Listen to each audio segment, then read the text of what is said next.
Hi everybody, Dave Isaacs here with you with a little dexterity exercise called light as a finger. The concept that I want to put across here is the idea of keeping your fretting hand as light, as relaxed on the fretboard as possible. So that the idea is you rarely, if ever, actually grip, but more you balance. And the way you're going to do that depends on where you are on the guitar, and you adjust the position of your hand to compensate for how far you have to reach to get to a particular string. So if I'm sitting on one of the thinner strings, the treble strings, maybe the first string, second string, I'm definitely going to be in a very curled position. Notice that the knuckles are all bent. My thumb is hanging out up here over the top of the neck, but my basic hand position is just this, right?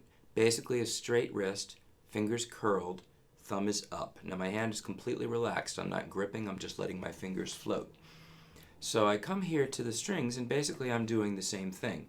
When I go to hold the note down, all I'm really doing is letting my fingertips sit on the fretboard, and the position of my hand is doing a lot of the work towards holding the string down. I can even take my thumb off the back of the neck and still be able to hold the note down, still without pushing very hard at all. Now your guitar does need to be set up properly, or if you like to have particularly high action, if you like the strings further away from the fingerboard, then that's going to change the balance of this a little bit. But basically, the curl of my finger lets me just sort of hang here on the string. So coming off the string is just releasing a finger. Going to another fret is just planting another finger. But notice that this finger is a little bit more extended. See how both knuckles are almost at a right angle? It's like this with that index finger. The ring finger, again, because of the way the hand is made, the ring finger is going to extend. It's like we uncurl the knuckles. If I have all the knuckles the same, then it's like this. But if I extend, I can reach further, but without actually having to stretch. So the idea is to use the natural construction of your hand, the natural mechanics of your hand, to help you get to where you want to go.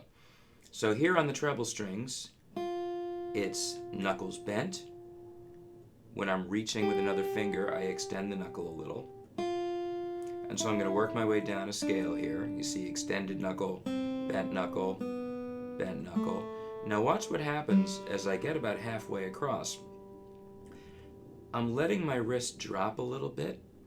I'm bringing my forearm and my wrist forward, and I'm just pivoting back and forth on the thumb. And what this is doing is bringing a little bit more of my finger around to the string. And so now I can reach more easily, again, without having to actually stretch. I'm just making more room by pivoting on this thumb point right here. I'll play a C major scale here. I'm starting on the second string, first fret. Notice the bend in the knuckles. Release. Middle finger. It's extended a little bit more. Release. Ring finger is extended a little more than that, and I'm starting to pivot forward. Middle finger. Continuing to pivot forward to set up the ring finger here on the fifth string for the C. And if I continue down, middle finger, second fret, open. See how extended that finger is. Ring finger, third fret, and even more so, fingers extended, wrist is dropped. And then as I come back across, watch the pivot.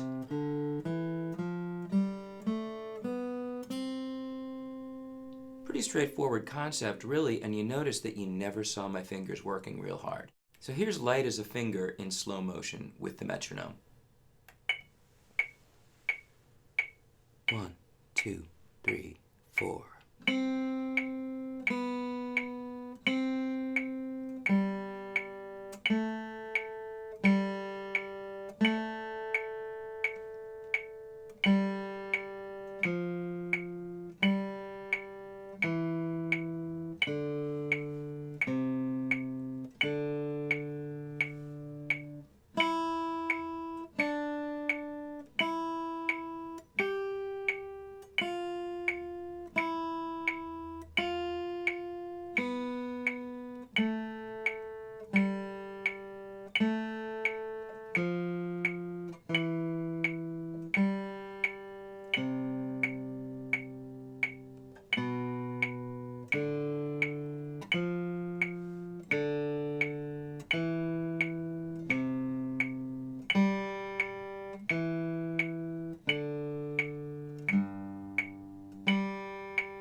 So that was light as a finger. And the thing that I think is really cool about this is that it works the fingers individually. You're very rarely even working finger to finger. It's mostly finger to an open note, finger to an open note. So you have plenty of time to get around. I had the metronome clicking so that you could have a sense of how long you had to get from note to note in the slow example. But the thing you want to be aware of is that you take advantage of that time to let yourself get to your target note. Remember, this is an exercise that builds into a piece of music. Listen to me play the beginning with the metronome.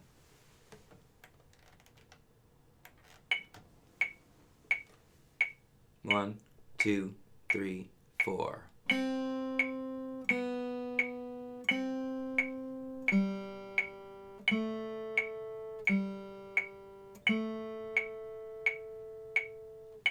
So notice how I'm starting off in that position with the knuckles bent, hanging on the string,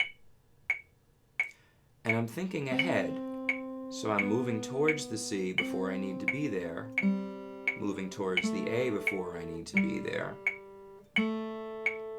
and really just using the metronome to give me a sense of when I need to land. Don't let that steady beat make you feel like you have to move quickly. It's just keeping time. 1, 2, 3, 4. 1, 2, 3, 4. 1, 2, 3, 4. So you notice how I'm really always in motion. I'm always moving towards the next note, and I'm incorporating this idea of pivoting, which you can see when I play the whole thing up to speed. Now, when I play it a little bit more quickly, you'll see that finger extension and forearm movement at work as I move across the neck.